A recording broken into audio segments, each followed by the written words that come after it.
Well met, explorers. Welcome to the Kingdom Quest series, Experience to Level. We will explore how to level in our faith and finish with practicing ways for us to connect with God. There is not a one size fits all formula because God knows us well enough to offer different ways for us to connect with Him. If you feel something's missing, the tutorial guide, Introduction to Faith, might be able to help. At level 3, we unlock reading the Bible. Reading the Bible is the next skill we should level because it gives us an experience boost with God and the Holy Spirit joining us as valuable companions in our party. I'll continue to share ideas from Marie Griffin in her workshop called Finding Your Sacred Pathway. Spiritual formation continues as we pray and read the Bible after the total transformation we received from the conviction, repentance, and salvation quest line we followed at level 1. This is a lifelong daily quest, journey, and some days a grind through which we open our hearts to a deeper connection with God. We want to learn to read the Bible in a way where we're meeting God so He can show us how much we are loved.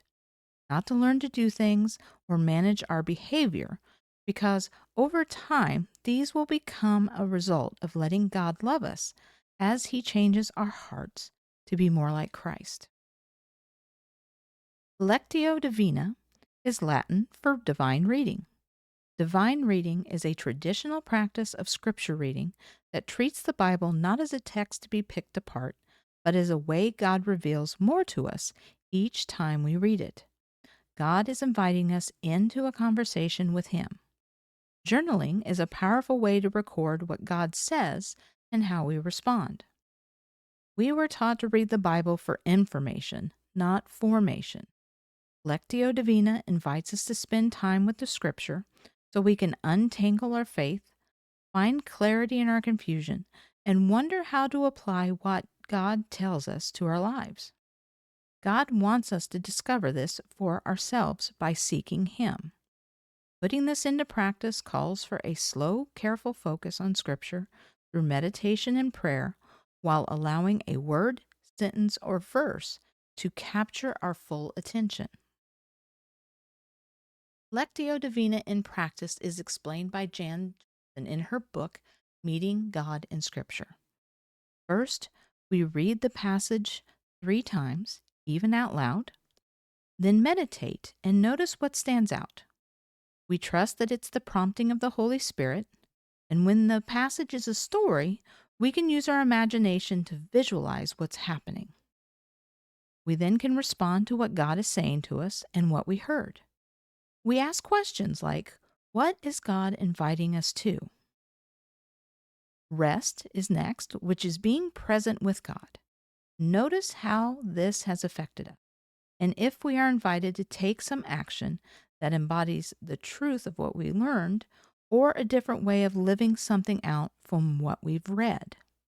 Finally, relax and refocus on what we read again with a posture of receiving with a prayer, silence, song. Visio Divina is Latin for divine seeing. This invites the viewer to encounter the divine through images, photographs, creation, art, or any visual representation. We can be curious about key moments in our everyday lives or something out of the ordinary in an ordinary day. Examples might be thoughts that come out of nowhere, big emotions, tears, surprising events, conversation with a stranger, seeing someone we haven't seen in some time, or chance encounters with wildlife. It's anything that grabs our attention or makes us take a second look. Sue Pickering narrows it down to listen to your life in her book, Spiritual Direction, A Practical Introduction. She says our responsibility is to maintain an inner attentiveness so we are able to hear the still small voice, or our inner knowing, of the Spirit of God guiding us through the events of the day or helping us in our decision making. Visio Divina in practice could be one or all of the following. What was it that drew us to notice that event, conversation, or reading. We can meditate on, explore, and discover some connections with the Word, what we know of God, and our own situation, questions, struggle, and joys at the time. We listen for the inner promptings of our spirit and the Holy Spirit to know what we need to be asking ourselves. Frustration is a good example of a call for change. Talk to God about what we are discovering through this key moment about Him, ourselves, or other relationships. Be aware of how this makes us feel. Did previous frustration turn to peace once a decision was made and action was taken? Finally, rest in the love of God, open up to His love, and consent to whatever He wants to show us or do in our lives. Just be present and be loved. It doesn't need any action. Be still and know that I am God. And you can ask yourself again, is there an invitation for me to take action? The following are actions I invite you to take now. Look into everything I've said for yourself.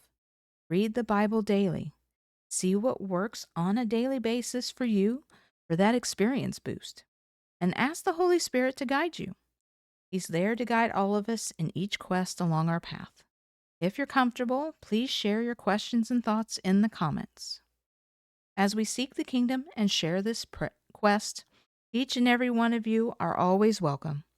Thank you so much for taking the time to listen as we explore this journey together.